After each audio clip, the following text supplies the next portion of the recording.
Welcome to Unlapped here in Las Vegas. Quali's just finished. It was another action-packed hour on the circuit. We're going to dive in, but first, remember if you're watching on YouTube, like this video, leave a comment, and don't forget to subscribe to ESPN F1 for more content. If you're listening, hit us with a 5-star review wherever you get your podcasts. All right, gentlemen, let's get into it. George Russell was the bestest best boy today, finishing on P1. Laz, you are smiling quite big, so I will start with you for a reaction. Well, I'm pleased for George because I got to talk to him on Wednesday. We had a nice chat, and he just seemed to be in a pretty good mood about everything, and quite focused. And that team, Mercedes, wherever we go, we don't know what we're going to get. And often it's the case in practice; they look really, really quick, but then it just disappears going into qualifying. This time, no, and I think it's really down to the conditions. The fact we're all sat here in quite big winter coats, and that allowed Mercedes to basically mask some of the problems they have, and weirdly, it kind of just worked to their advantage. So again, it's these conditions that have kind of thrown a bit of a curveball to all the teams, and it's Mercedes and Russell that made the most of it. Spencer, did you feel like that Lewis Hamilton, who finished 10th, he lost an opportunity to really stick it to George, whether he wanted to or not? I mean, let's be honest, he is a competitor, right? No, what? The man Nico Rosberg. I'll just yeah. The man is obviously a psychotic competitor like every single other person on this track, right? And he did miss that chance. But let's flip that. Okay. George Russell took it from him. George Russell straight up took this from him. George did hit the wall. He tapped the wall a bit. In Q3. He kissed it. Rubbing his racing. Yeah, that's just a love tap, all right? He took it, right? Who wanted to be last on the track? Who took that gamble? George Russell did. This is, to me, a transformative moment for him to some degree, because when has he looked like the dude? He's always looked like somebody trying to be the dude. But in this round of qualifying, it really seemed like assertive and confident and not putting it on. And I think that went from top down. Like the race team sort of rallied around that. The strategy rallied around that. It felt real. A lot of times when George has decided to be the alpha dog or act like the alpha dog, it doesn't feel real. It looked real and it felt real tonight. Just real quick, the DJ's got to get going again, because they had Walking on a Dream, had me just a little juiced up right before we came on air. They've cut it off, and my energy may drop with it. The thing I think about George Russell, he called his own shot a little bit. He said, guys, we're out too early. I want to be last. Which on a street race where we just saw Colapinto put his car on the wall in Q2, not sure you're going to get through without a yellow or red flag. And he, fortune favors the bold. He threw it out there. The track was ramping up. As Laz just said, the conditions were right. He's qualified well before it. Lewis didn't run. He had 2 bad laps when that car was capable of doing it, and they showed it all through practice, and that's where he's now in 10th right now. And I don't see him slicing through the field, but it seemed like they had a situation set up where there could be a really strong weekend for the team, and it looks like it could be a really strong weekend for George. And listening to every single driver after that session, they were saying it's so easy to make mistakes. The grip level was so low, and you have a 7-time world champion like Lewis Hamilton knowing that pole position was there for him to take because his car was as quick, and he made 2 mistakes and he threw it away.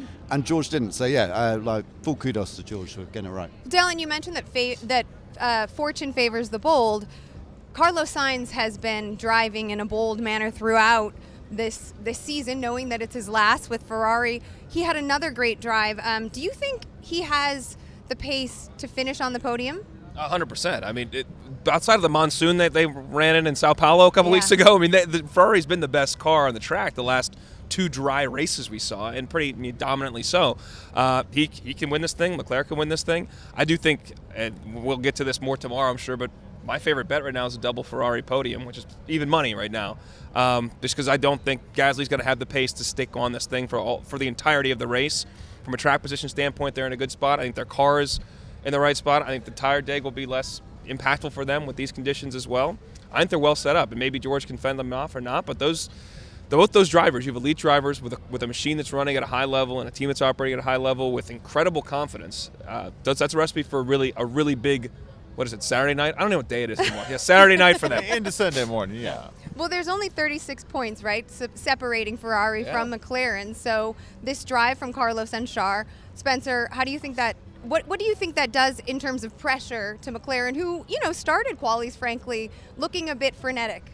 Yeah, I think this is something where we go, okay, Lando, can you get your head back straight, right? Keep it straight. Not that he's showing signs of like utter collapse at not, being still in the race with Max Verstappen. But in order to have a solid team effort, you need to see the kind of consistency you've seen from Oscar Piastri, who has been almost robotically consistent in his performance across the season.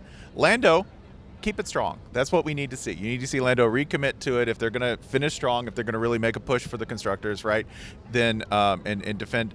They need him to have his head in the game as well. And I think that's a small challenge. I don't want to say that's a big C challenge, but that's something you might just want to keep your eye on, especially when Ferrari has been this strong. I adore Carlos Sainz, by the way, on the way out the door, just doing nothing but like ringing the bell over and over again, just to indicate, yes, I'm that good. I will be that good. I am still here. Do you think James Vowles says to the guys, hey, bear in mind, Colapinto, you're doing a great job as a rookie. We have that guy Sainz though next year. Maybe he won't hit the wall for no reason and put us. Those mechanics right now are miserable. How many wrecks can that poor team go through in a short period of time? They've had 5 over their last 2 races. I mean, those you could hear their hearts break as that car fell apart. It was louder than the DJ, in fact. Yeah, which is not good. We need the DJ to ramp up a little bit. The Williams garage is right there, and should you hear any profanities in the background, I assure you, it's coming from there.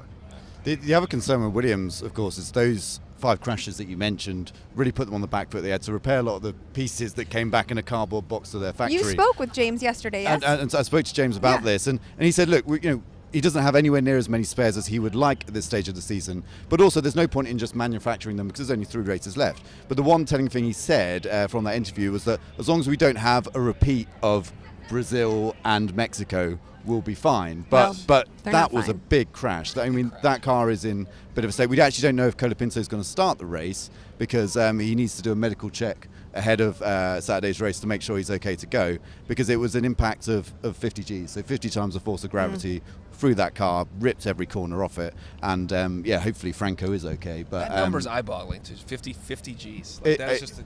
It's remarkable, isn't it? And if you watch it was a huge accident, especially on board. You see how much the car goes up in the air, and also it moved that concrete barrier back.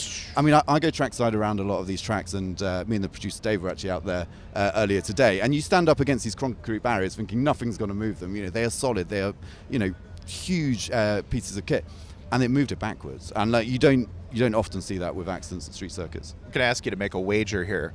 Are they even? I'm in. I don't care what it is. I'm in. Are they even going to get the car on the track? All right, we have to make sure the driver is okay and that the driver can get on the track. But do they have enough material? Yeah, do they have enough to parts? Get the car back on the track? I don't know for certain, but they haven't said that is a concern at this stage, and also they did come into this race with spares. So they got a spare floor, they got a spare front wing, they got a spare rear wing. The chassis, as long as it's not cracked in a significant way and they can patch it up, they should be okay. So we don't know for certain at this stage, but from what I understand, it seems like they should have enough spares going into this.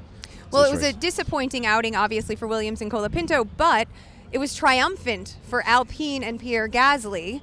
I'm particularly interested, given the double podium finish that the team had and their tight race with Haas for sixth place in the constructors. What do you make, Laz, first of Pierre's outing, and then I'd like to hear from Spencer and Dalen about the space that is shrinking between Haas and Alpine. Yeah, I think Gasly was exceptional today. Yeah. We talked about how good George's lap. Well, Gasly put in probably a lap that was even more special. It was interesting what Alpine did. That they ran a very skinny rear wing, and you've heard a lot of teams up and down this paddock talking about wing sizes at the back. It sounds a bit kind of dull and like it's not going to have a major impact.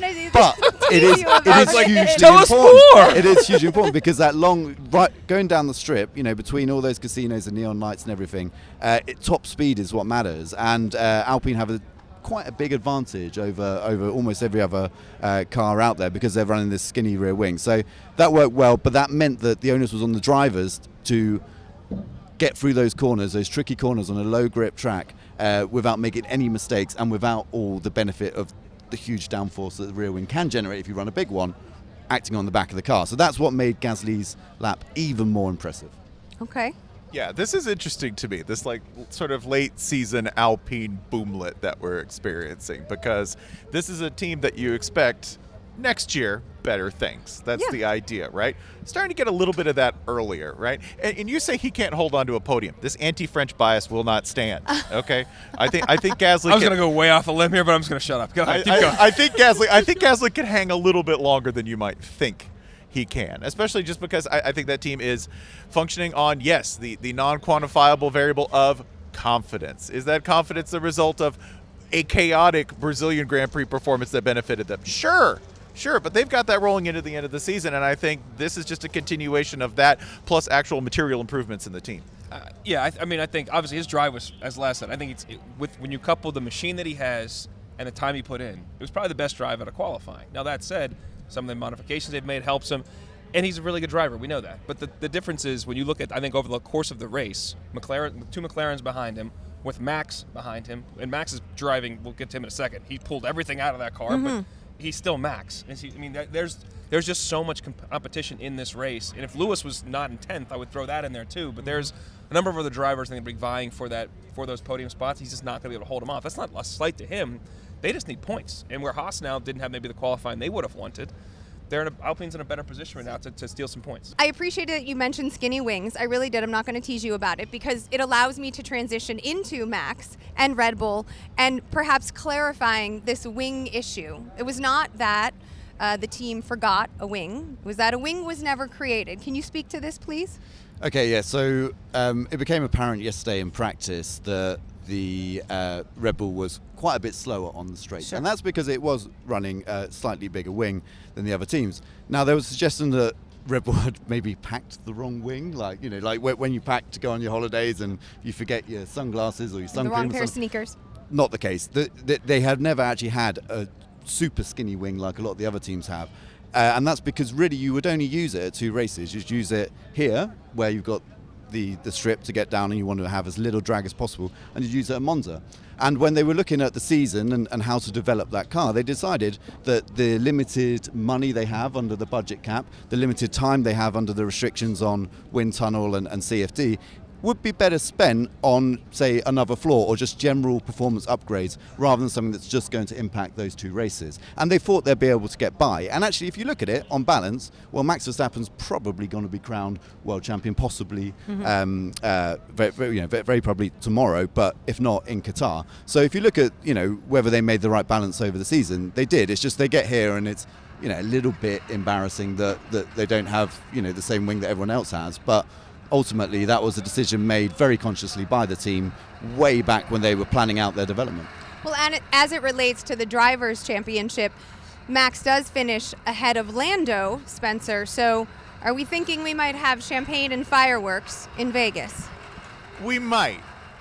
Can I go to the constructors for a second? Sure.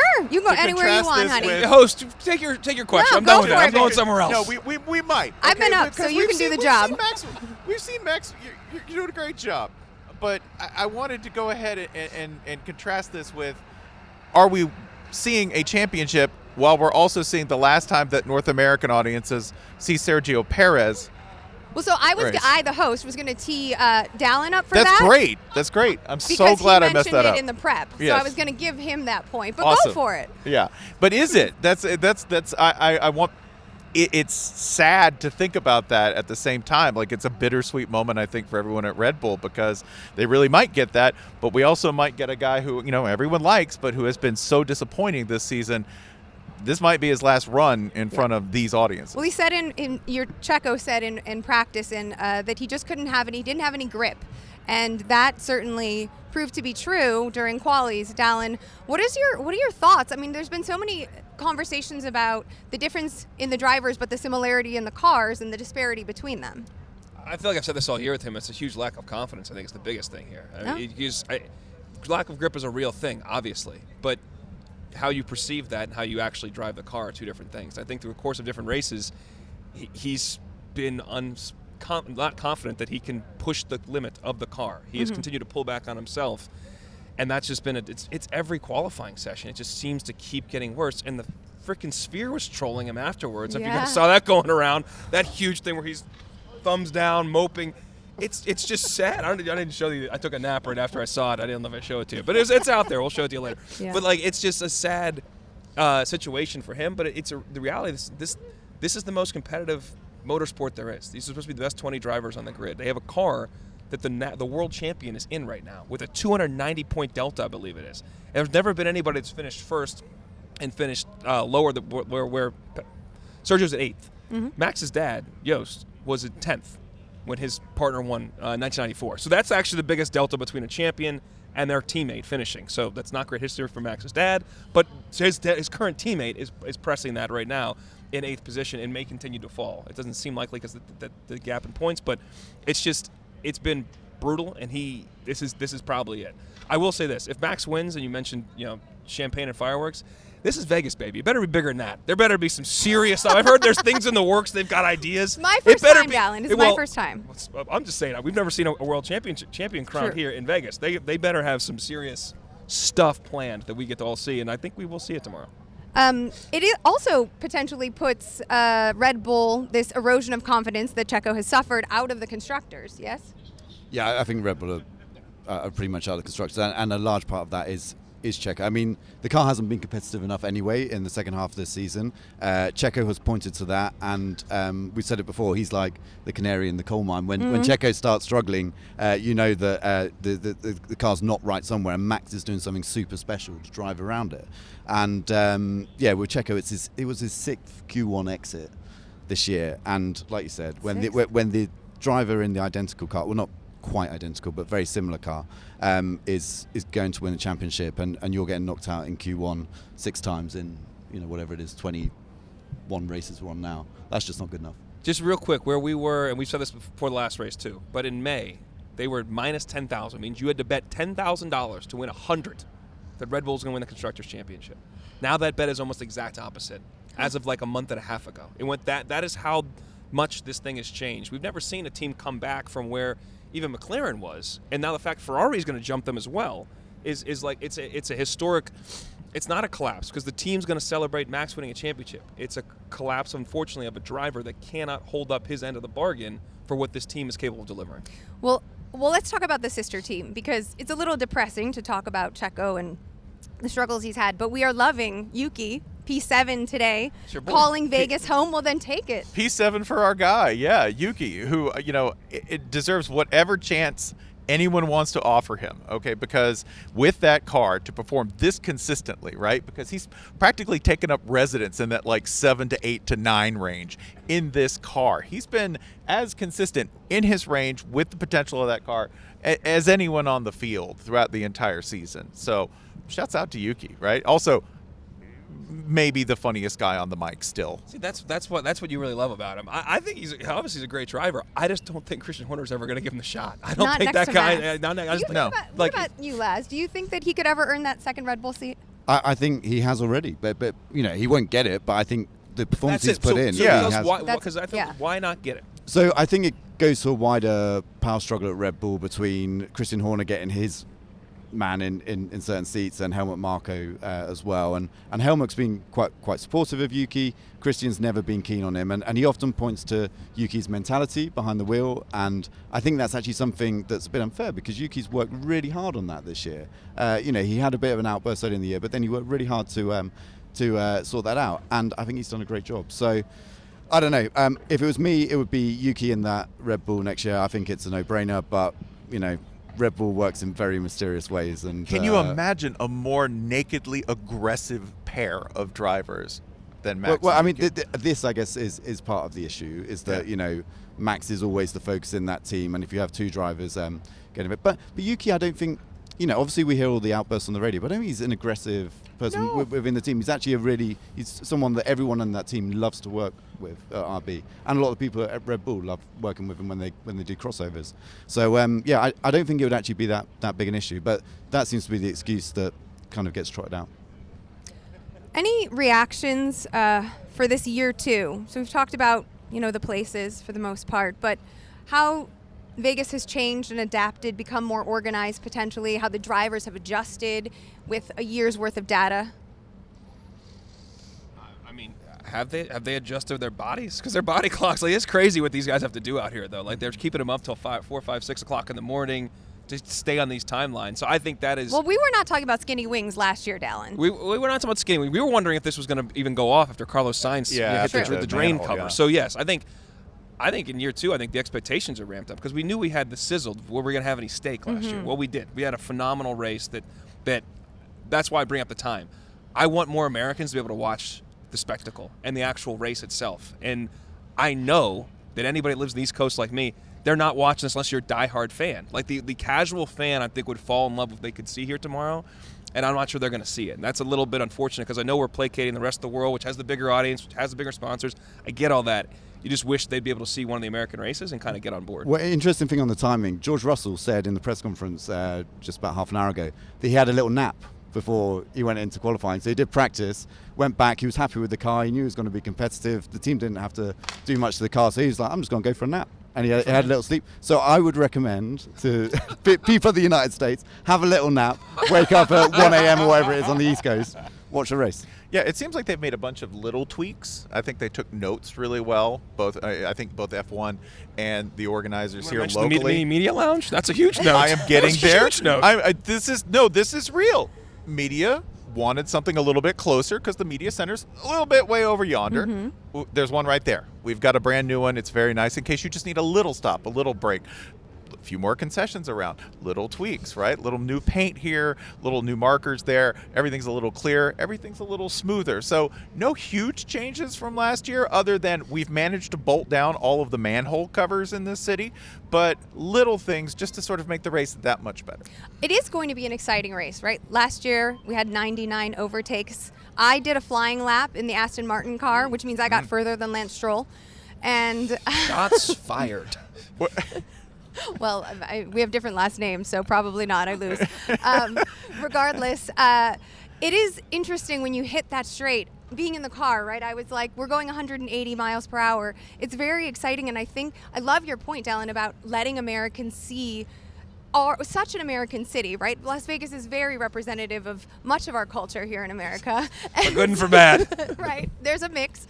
And that's kind of what makes it so exciting, and having that excitement translate to more audiences, but also hopefully they'll watch the rebroadcast that ESPN will air and get to see some of it. But what about the overtakes in particular, Spencer, do you think the teams are planning for or around? I think coming down off that straight, that's definitely one spot.